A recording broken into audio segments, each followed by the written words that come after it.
Hola, buenas noches a todos, bienvenidos de nuevo a este pequeño rincón del cinéfilo y muchísimas gracias por escucharme. Este vídeo, el vídeo de esta noche, va a ser un tanto distinto a los que estamos acostumbrados aquí en el canal.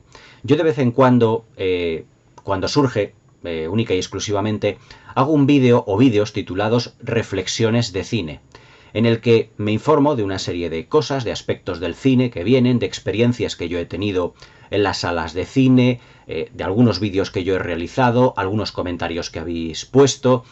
Y esta noche vamos a reaccionar, o mejor dicho, voy a reaccionar a algunos de los comentarios que me habéis puesto en mi último vídeo, en la reseña que he hecho de Gladiator 2 de Ridley Scott, película, pues ya os digo que he reseñado en el último vídeo aquí en el canal, que está ahora mismo en los cines, podéis perfectamente ir a verla, y que ya ha recibido pues prácticamente a 80 o 80 y tantos comentarios.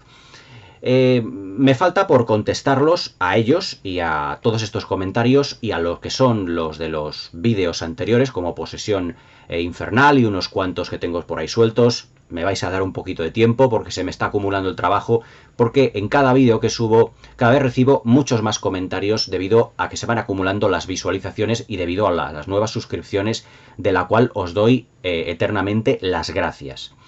Pero respecto de esta película, me gustaría hacer unas puntualizaciones, algunos comentarios, reaccionando a algunos de los comentarios que me habéis puesto. No voy a citar lo que es la fuente de los comentarios, es decir, que se dice el pecado pero no el pecador, y siempre en este vídeo, bajo un punto de vista respetuoso.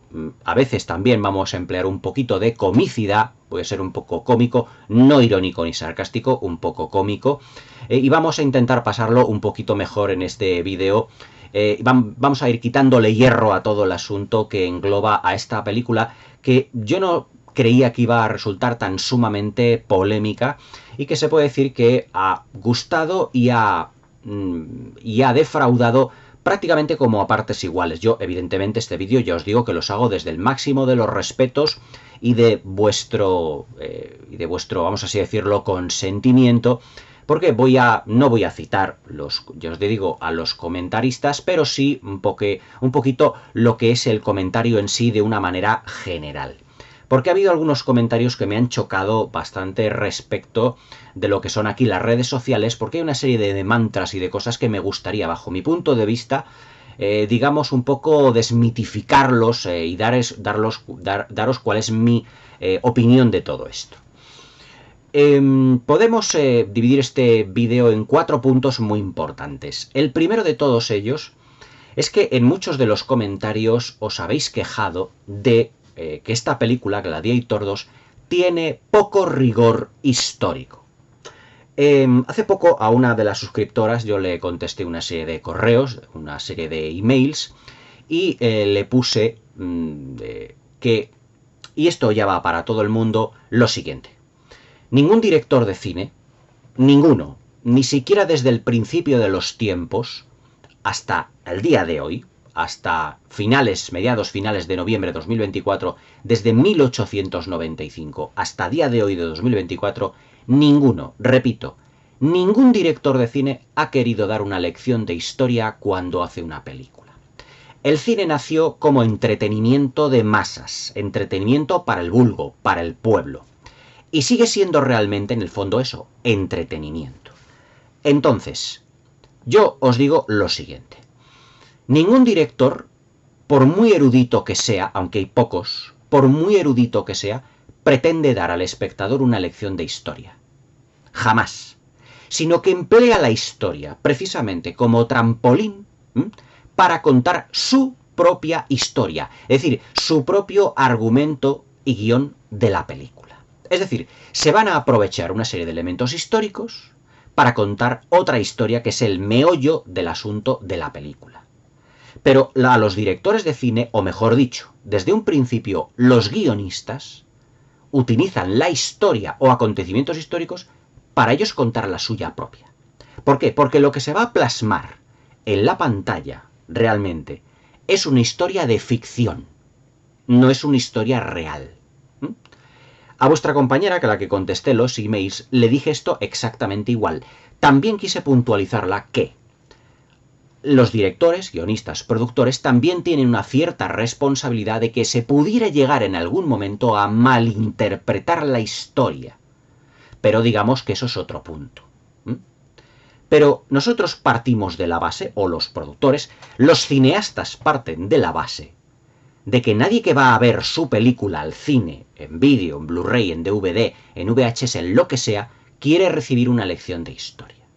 Ninguna película, vamos a decirlo así en Román Paladino, no es ningún documental del National Geographic. No está escrita por ningún catedrático de historia. Incluso si lo estuviera, habría siempre elementos polémicos que otros historiadores pondrían en duda.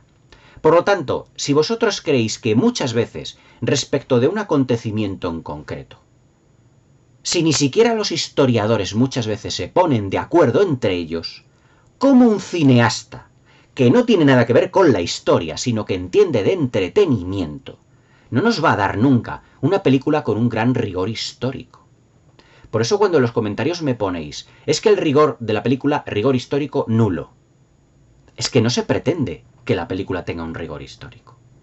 Esta película va sobre batallas de gladiadores en la arena del Coliseo. Incluso ya, dentro de lo que es el aspecto de los gladiadores, ni siquiera iban vestidos así. Porque los gladiadores, por ejemplo, y esto se puede decir que no es que esté en un libro de historia, esto es cultura general, iban siempre con un casco puesto.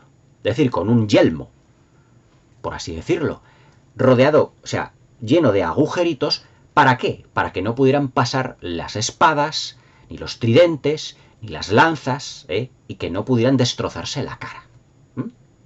En Gladiator, ¿cuántos personajes llevan yelmo o casco?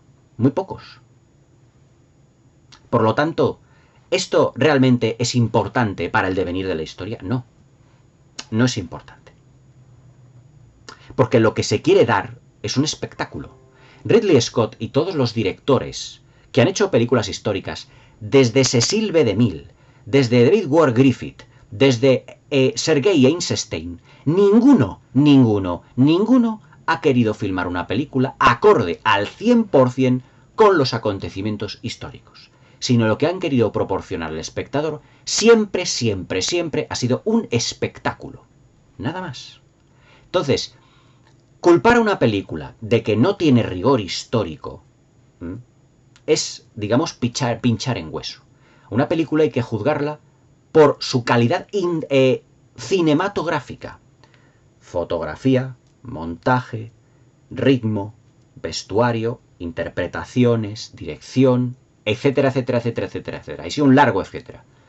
Pero por un rigor histórico, no. Nunca. Os voy a poner ejemplo, 2 o 3 ejemplos para que lo entendáis perfectamente. ¿Vosotros creéis que toda la inmensidad de películas, las miles y miles y miles de películas del western que se han hecho, encajan con la realidad? No. En el western, pues tanto desde el inicio de los tiempos del cine hasta hoy, ninguna película del western norteamericano, o hecho en Europa, spaghetti western, etc., se ha moldado jamás a lo que era la realidad en sí.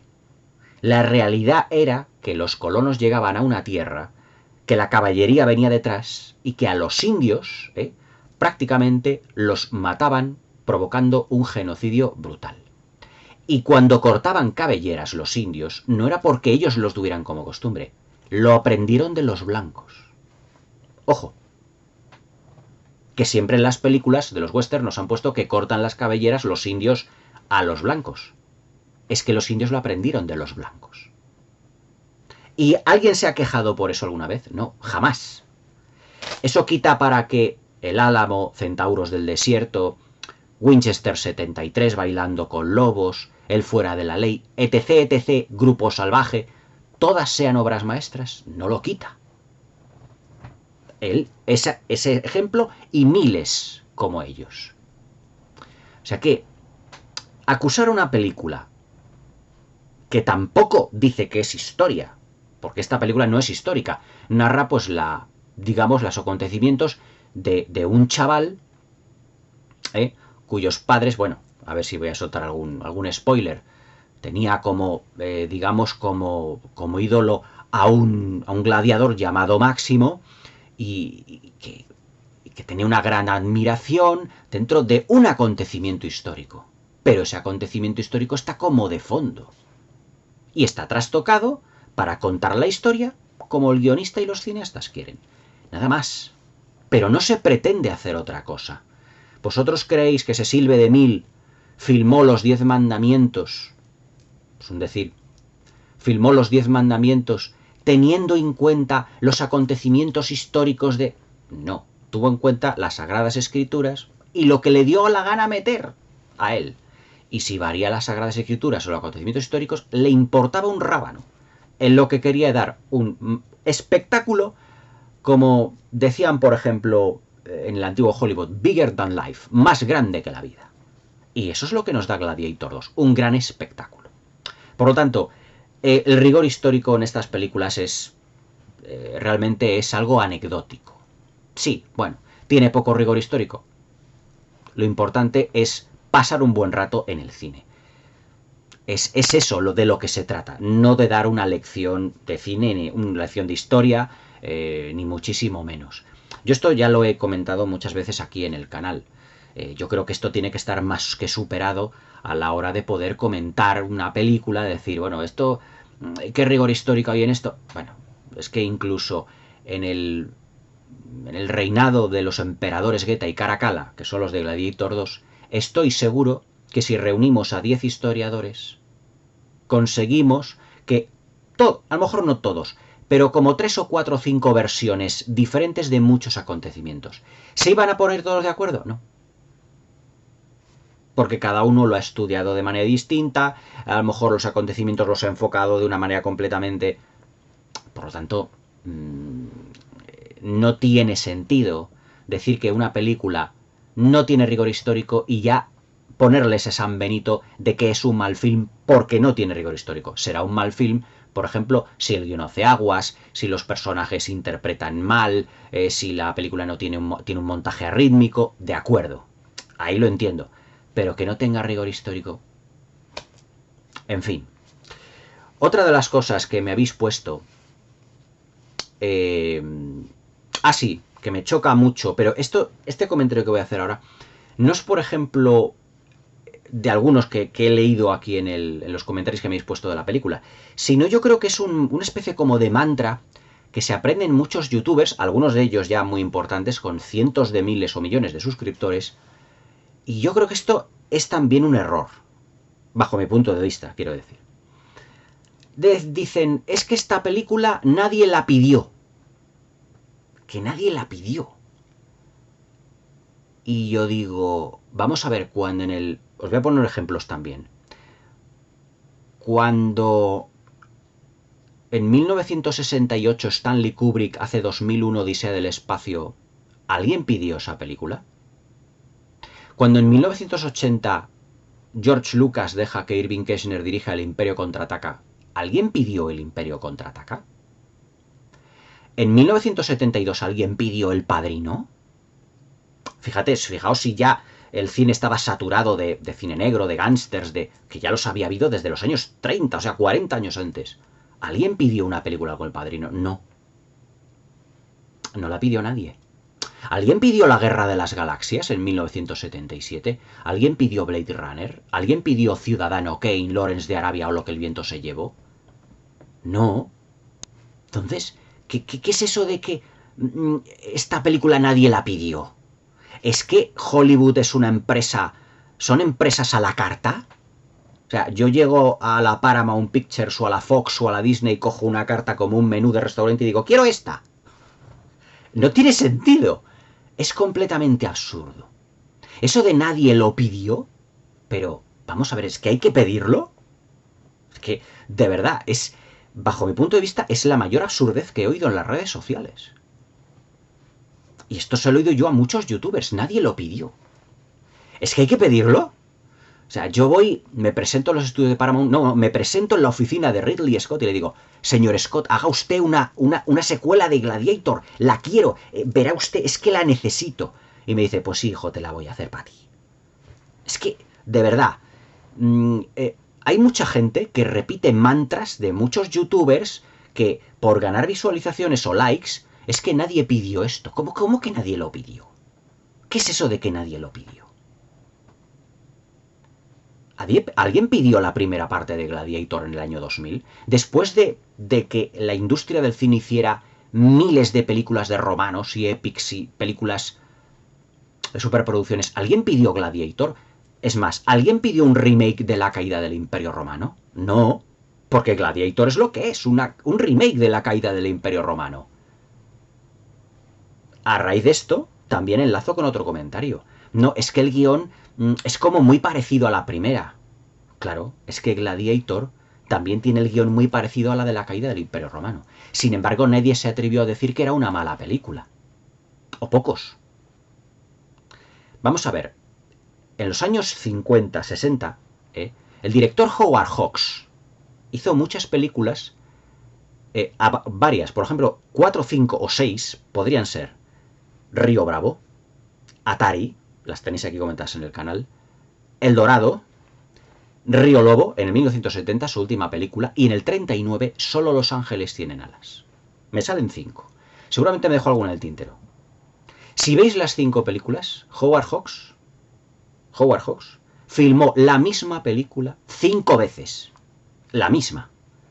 Porque el argumento es tremendamente parecido. ¿Alguien dijo que El Dorado era una mala película porque era igual que Río Bravo? No. Por lo tanto, que un argumento se parezca o que sea igual al de otra película, pero cambiando elementos, porque vamos a cambiar un argumento que ya funciona. Si funciona, funciona siempre. Es como un motor de un coche que hecho, digamos, en cadena, si ese motor funciona una vez, si lo creo 2, 3, 4, 5, 20 veces, funcionará las 20 veces. No quiere decir que haya 20 películas todas iguales. Pero Ridley Scott no ha querido cambiar de lo que es el argumento del film. Le dijo a David Scarpa, el guionista, hay que dejar las cosas que funcionan ahí. Pero vamos a ir cambiando una serie de elementos, metiendo unos personajes, modificando otros, muy inteligentemente. Muy inteligentemente. ¿Por qué? Porque esto ya lo han hecho otros directores en la historia del cine. Howard Hawks, el que os acabo de decir. Y nos vendió la misma película 5 veces en su filmografía. Nadie se atreve a decir que Río Lobo, o que El Dorado, o que Atari eran malas películas, por ser prácticamente igual que Río Bravo. Por lo tanto, tampoco tiene sentido decir, es que como es parecidísima al de la primera película, y la historia de la primera película te parece mala historia, o mal, porque incluso podríamos tachar a Gladiator 1, la película del año 2000, como una repetición de esquemas prácticamente de La caída del Imperio Romano. Es decir, si nos vamos a retratar todos hacia el principio, yo diría que evidentemente entre La caída del Imperio Romano, Gladiator 1 y 2, la mejor es La caída del Imperio Romano de Anthony Mann del año 64, porque es la original. Pero ya tengo que decir, cuando yo vi en el cine Gladiator, es una mala película porque el argumento es que es el mismo. No, el argumento funciona y vuelve a funcionar. Si en Gladiator 2 ha habido modificaciones, aunque no es lo mismo que me contaron en La caída del Imperio Romano, pero se muestra en Gladiator 2 la corrupción, que yo lo he puesto en el vídeo, de todos esos políticos, senadores, los César, los emperadores. ¿Y eso lo vimos en La caída del Imperio Romano? Sí. Y en Gladiator 1 también. En el protagonista, en Joaquín Phoenix también. Por lo tanto, si os dais cuenta, tampoco tiene sentido decir, no es que como el argumento es prácticamente el mismo, ya no. No. Si el argumento funciona, es porque funcionaron las películas anteriores. Evidentemente, ¿qué es lo que diferencia una película que tengan argumentos prácticamente iguales de una buena y otra no tan buena, o de una buena que sea mala? La dirección. Y en esta película la dirección de Ridley Scott es muy buena, porque sabe medir muy bien los tiempos. Sabe proporcionar a cada secuencia la duración suficiente para que no se dilate. Y nos ofrece muchas secuencias, muchas peleas en el Coliseo, que es de lo que se trata, entretenimiento, espectáculo. Por eso os digo que eso de la película nadie la pidió, os digo que es completamente absurdo. Nadie pide ninguna película. ¿Acaso alguien en 1962 pidió 007 contra el Doctor No? ¿Acaso alguien en el 2001 pidió la saga de Harry Potter cuando se inició? Por poneros miles de ejemplos. No, nadie lo pidieron. A alguien se le ocurrió la idea de decir, vamos a adaptar este libro a ver qué tal sale. Porque parece que tiene éxito entre los jóvenes. Y de ahí el boom cinematográfico. ¿Las secuelas alguien las pidió? No, nadie las pidió. Simplemente una película tiene éxito y lo iban haciendo las sucesivas debido al éxito de las anteriores. Y ya no solo eso, sino que la repetición de esquemas no es una mala idea. Precisamente es ir sobre seguro. Aunque evidentemente esto no es el episodio 7 de la Guerra de las Galaxias.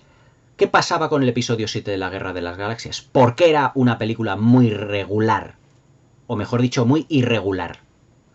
Pues porque ahí estaba la dirección. George Lucas, de ese mismo guión, sacó un buen film debido a su dirección. El pulso narrativo que tiene George Lucas se mantiene firme porque te interesa durante toda la función. ¿Qué pasa en el episodio 7? La dirección es deficiente por parte de JJ Abrams. ¿Por qué?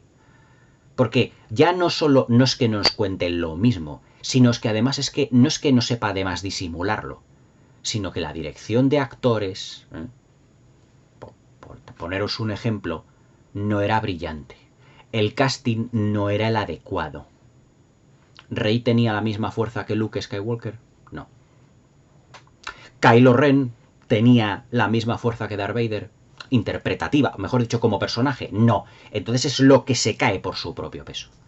Aunque también os digo que podrían haberse inventado otra historia. Aunque funcionó en el 77. Pero en el 2012 ya no funcionó. ¿Por qué? No es lo que falla a lo mejor la historia, sino la dirección del director lo que falla. Y porque no ha sabido adaptarse esa historia, digamos, más disimulada porque nos da prácticamente lo mismo. Aquí en Gladiator 2 hay variaciones, pero que evidentemente no son tan absolutamente descaradas. Porque claro, Ridley Scott es lo suficientemente inteligente para decir, bueno, si hay un antagonista, era Joaquín Phoenix en la primera película. Aquí es Denzel Washington. No es un emperador, pero sí, digamos, es un entrenador de gladiadores, por así decirlo. En el episodio 7 no era así. Ahí está el asunto. Pero bueno. Otra cosa, esta me ha hecho mucha gracia, que me habéis puesto... pero yo digo, esto lo estoy haciendo con todo el respeto y el buen humor, ¿sabéis? No es en plan de... me puso uno, a ver si lo recuerdo, me decía... Dice, Mario, no entiendo por qué Lucio tiene que ser de Máximo, porque claro, Máximo es que fue completamente fiel a su mujer, no sé qué. Y me parece que eso es una humillación para el propio Máximo. ¿Una humillación para quién? Vamos a ver. Máximo no existe. Máximo es un personaje de ficción, por favor. Es un personaje de ficción. Es un personaje inventado. Por favor, es inventado. O sea, volvemos otra vez a los mismos esquemas y a los... de cuando el episodio 8 de Star Wars decían, es que este Luke no es mi Luke. ¿Cómo es que no es Luke? Luke Skywalker no existe. Es un personaje de ficción. Es un muñeco. Es un personaje inventado. Entonces el guionista puede hacer con él como si le quiere poner tirabuzones. O sea, de verdad, por favor. Vamos a ver, en la primera película de Gladiator, Máximo se da a entender que ha tenido sus roces. Vamos a ver, ha sido más que amigo de Lucila. Por favor, o sea, se sobreentiende que han estado liadísimos. Ahí ya se dio a entender. Ya se dio a entender que Lucila y Máximo fueron más que amigos. Mucho más que amigos. Amigos amantes. Que a lo mejor luego Máximo conociera a su mujer posteriormente. Vale. Pero Lucila... ¿tuvo relaciones con Máximo? Sí, por supuesto. Y además es que se ve en la película la tensión sexual no resuelta entre ellos. Hablo de Gladiator 1. Por lo tanto, ahí ya se expone que Máximo pudo, a lo mejor no lo sé, pero pudo serle infiel a su mujer. A lo mejor. Él era fiel, Máximo, era fiel a su emperador y a su deber como, como soldado, como general. Pero en el plano emocional y sentimental, no sabemos nada. O sea que yo no sé por qué tiene que ser desleal a Máximo. No es desleal a nadie. Yo ese punto de vista no lo entiendo. Ya os digo, ya en la primera de Gladiator se dio a entender que realmente Máximo y Lucila habían sido más que amigos. Por lo tanto, yo no veo que Lucio no pudiera ser de Máximo. Entiendo, bueno, es un punto de vista, pero volvemos a lo mismo. Vamos a ver. Máximo es un personaje de ficción. No existió. Por favor, seamos un poquito serios. Y por lo tanto, se puede hacer de él. Es más, demasiado homenaje se ha hecho en Gladiator 2 a la personalidad de Máximo. Máximo es un telón de fondo en Gladiator 2. Es un telón de fondo. Es un personaje que siempre está presente. Aunque no le esté físicamente, está presente en los diálogos, en las citas de los personajes, en todo. Vamos a ver cuando Paul Mescal, cuando Lucio coge la arena del Coliseo, se hace así en las manos. Eso es lo que hacía Máximo. ¿Para qué se hace? Porque para que las manos no estuvieran sudorosas y todo esto se lo daban para que pudieran bien agarrar el escudo, las espadas, las armas. ¿Pero por qué lo hace? ¿Por qué realmente lo hace? Porque Lucio lo veía, porque veía luchar a Máximo en el Coliseo. O sea que... Otra cosa... esto también me ha hecho mucha gracia. Entendedme, no me estoy riendo de vuestros comentarios. Le quiero sacar un poco el punto de vista cómico. Por favor, cómico al vídeo. No quiero que es esto que os lo toméis a la tremenda. Yo sé que hay mucha gente que me comprende y hay otra gente que puede darse por aludida. Hoy en día nos ofendemos por todo, pero vamos a tomarlo desde el punto de vista cómico. Decías que Máximo llegó desde Alemania hasta Mérida, hasta España en un día. ¿En un día? En Gladiator no se da a entender que eso fuera un día. ¿Quién dice que eso fue un día? No fue un día. Se supone que es mucho tiempo después. Pero yo creo que semanas. A caballo, hasta que el caballo termina reventado. Pero no llega en un día, por favor. ¿Cómo va a llegar desde Alemania, Germania, hasta Mérida en un día? O sea que... Pero bueno, eso me ha hecho gracia. Me hizo gracia leer el comentario. Pero bueno, es anecdótico. Y luego una última cosa que yo creo que viene a colación de lo primero que has comentado. Todo esto reaccionando a vuestros comentarios. Dice un suscriptor, dice, 4 palabras. Tiburones en el Coliseo. Yo digo, pues mira, como si quieren meter ballenas azules. ¿Por qué? Porque todo es espectáculo. Volvemos a lo mismo. No hay rigor histórico porque el director no lo busca. No lo busca. Ridley Scott no se esfuerza por el rigor histórico. Yo cuando aparecieron los tiburones en el Coliseo, cuando hace los barcos y de repente ves las aletas por ahí, solté una carcajada en el cine. Mi mujer y yo nos reímos a mandíbula batiente. Y yo creo que contagiamos la risa a los de al lado. Porque claro, digo, tiburón. Yo dije, este Ridley Scott nos quiere gastar una bromilla. Es una licencia. Es decir, él quiere disfrutar de su película. Gladiator 2 es su película. Que tú luego lo compartas, te parezca bien o te parezca mal, me parece perfecto. Pero no nos tomemos en serio eso, por favor. ¿Cómo podemos tomarnos en serio eso? No es que es mala porque hay tiburones en el Coliseo. Bueno, por favor, o sea, tengamos un poquito de cabeza. O sea, no estoy diciendo que una película tenga que ser mala porque tiburones en el Coliseo. Eso digamos que es, vamos a ver, como la broma del director. La broma. Tanto espectáculo épico, tantas batallas, tanta violencia. Tiene que haber un pequeño desahogo cómico para el espectador. Y cuando ves las aletas por ahí, y además es que hay una secuencia en la que uno de los gladiadores se cae al agua como si fuera en mitad del mar y de repente viene el tiburón, que parece un tiburón blanco, porque es muy grande, también es por lo menos un tamaño considerable. Claro, eso es espectáculo. Como diría Fred Astaire en Melodías de Broadway 1955, that's entertainment. Esto es entretenimiento. ¿Hay que tomárselo en serio? No. No tenéis que tomaros en serio lo de los tiburones en el Coliseo. O sea, ya me imagino algunos... ¡Ay! En el cine... ¡Ay! ¡Ay! Tiburones, qué película, que... Por favor, reíros, coña. O sea, es todo broma. Eso es una broma. De verdad. ¿Vosotros pensáis que a los 86 años Ridley Scott iba a poner tiburones en el Coliseo? Ridley Scott tiene 86 años. Es una persona ya versada. Ya sabrá mucho de esto. Curtido en 1000 batallas. O sea, es un pozo de conocimiento ese hombre, que tiene 86 años. O sea, de más nos ha dado un espectáculo brutal y bestial con la película. Para que le querramos sacar punta con decir, es que tiburones... Bueno, ¿y qué? También puso ahí mandriles, monos, ahí a unos monos que tenían un tamaño inmenso a que... Bueno, Cecil B. DeMille, ya en El signo de la cruz, también de Romanos, sobre Nerón, ya metió gorilas, y bueno, gorilas que hacían una serie de aberraciones brutales. Si no habéis visto El signo de la cruz, le podéis echar un vistazo. Cocodrilos, bueno, tremendo.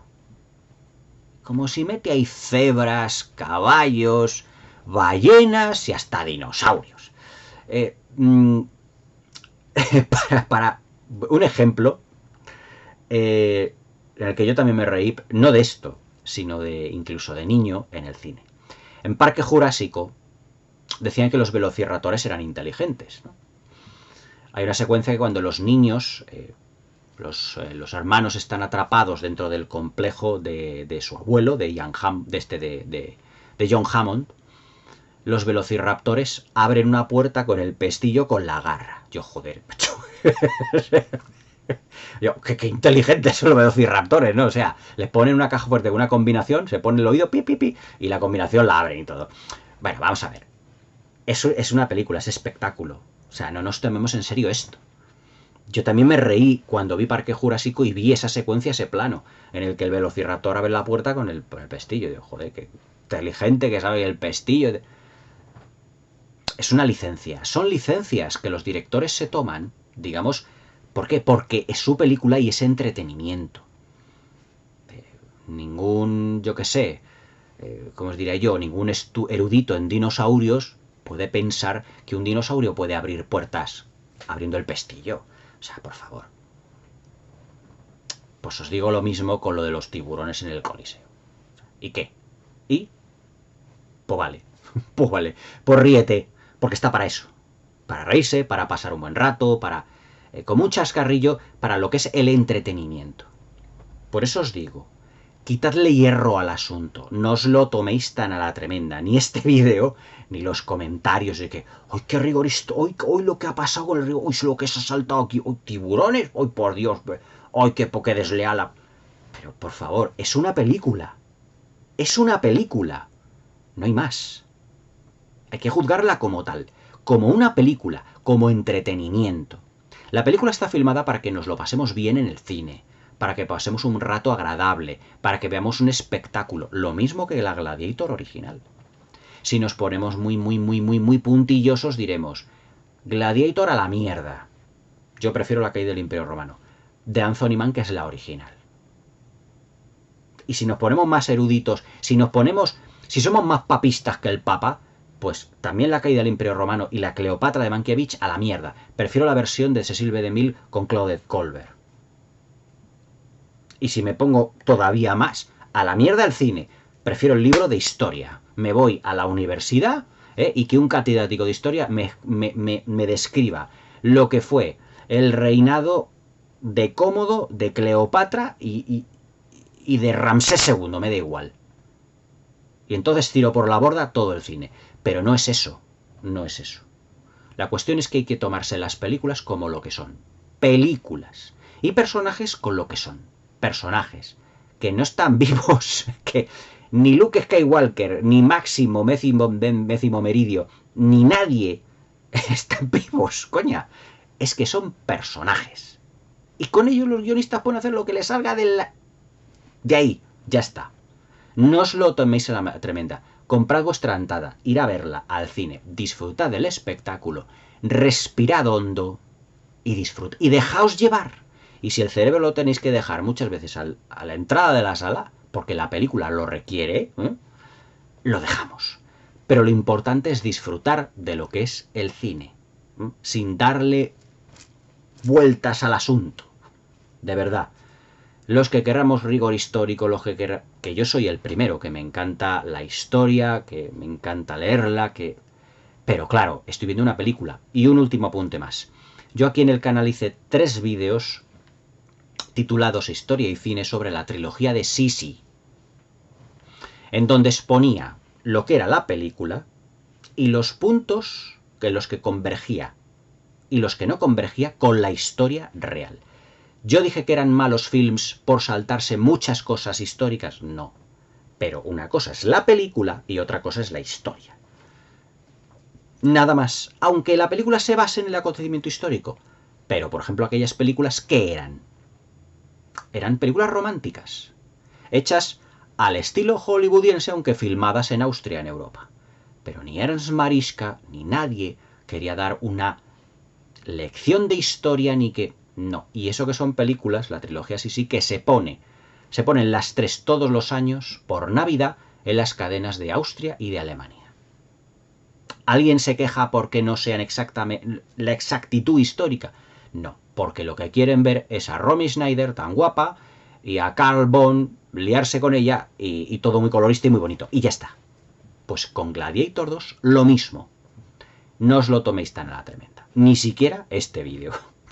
Bueno, espero que hayas echado unas risas, porque esto para tomárselo un poquito a risa. El vídeo de hoy está distendido, es un poquito, digamos, humorístico, ya os he dicho, ya lo he recalcado.